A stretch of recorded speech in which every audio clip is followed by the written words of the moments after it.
नमस्कार विद्यार्थी मित्रांनो, स्वागत आहे आपल्या यूट्यूब चॅनल ज्याचं नाव आहे मोहित मोटिवेटेड एक्झाम चॅनल। आज आपण बघणार आहोत महाराष्ट्र सेट 15 जून 2025 रोजी झालेल्या पेपर 1 मधील प्रश्न। चला आता मग सुरुवात करूया व्हिडिओला। व्हिडिओ आवडल्यास व्हिडिओला लाईक करा, कमेंट्स करा, जास्तीत जास्त व्हिडिओ शेअर करा आणि चॅनलला सबस्क्राईब करायला विसरू नका।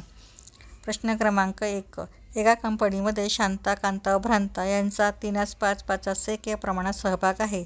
त्या कंपनीच्या ठराविक वर्षातील ₹3,33,333 नफ्यामध्ये कांत्याचा हिस्सा किती रुपये आहे? पर्याय आहे 1,80,180 रुपये, 1,85,185 रुपये, 1,05,105 रुपये, 1,11,111 रुपये। तर याचं अचूक उत्तर आहे पर्याय क्रमांक बी, 1,85,185 रुपये। यानंतर बघूया प्रश्न क्रमांक 2, एका घड्याळामध्ये एका विशिष्ट वेळेस सोमवार 1 PM निर्देशित केले होते, तर त्या घड्याळामध्ये 101 तासानंतर काय निर्देशित केले असेल? पर्याय आहे सोमवार 1 AM, मंगळवार 4 AM, गुरुवार 5 AM, शुक्रवार 6 AM, गुरुवार 5 AM, शुक्रवार 6 PM। तर याचा अचूक उत्तर आहे पर्याय क्रमांक डी, शुक्रवार 6 PM। त्यानंतर बघू प्रश्न क्रमांक 3, पुढे दिलेल्या संचातील 1, 2, 3, 4, 5, 6, 7, 8 कोणत्याही 5 संख्या यादृच्छिक पद्धतीने निवडल्यास खालीलपैकी कोणते विधान निवडलेल्या संख्यासंदर्भात सत्य असलेच पाहिजे?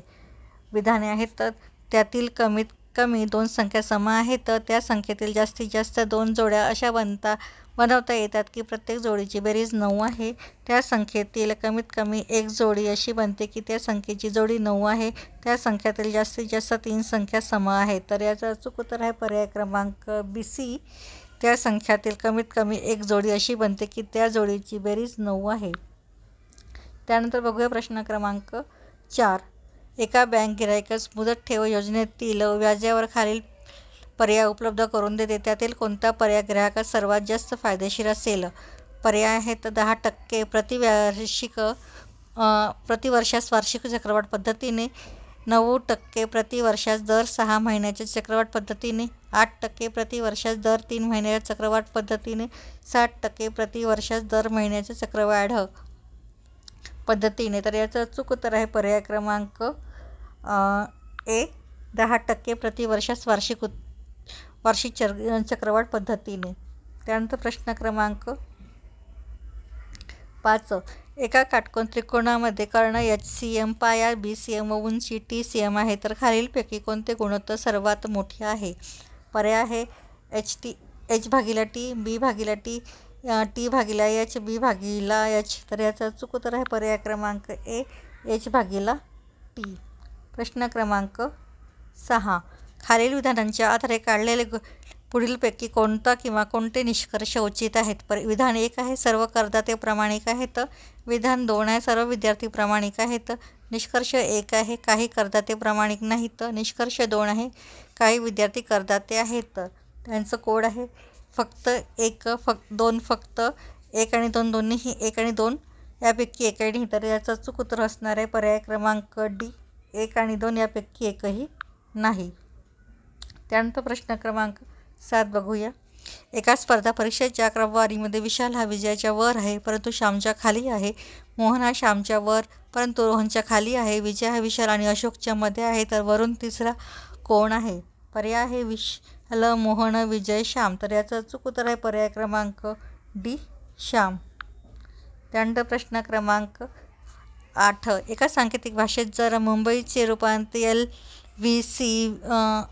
LVLCZ असे होते, तर त्याच भाषेत सांगलीचे रूपांतर काय असेल? पर्याय आहे RZOFMJ, TZMHKJ, RBMHKJ, RZMFKJ। तर याचं अचूक उत्तर आहे पर्याय क्रमांक सी, RBMHKJ।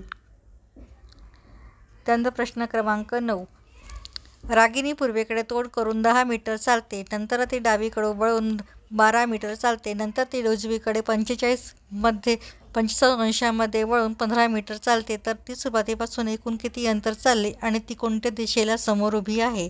पर्याय आहे 37 मीटर ईशान्य, 27 मीटर उत्तर, 37 मीटर पूर्व, 22 मीटर आग्नेय. तर याचं अचूक उत्तर आहे पर्याय क्रमांक सी, 37 मीटर पूर्व.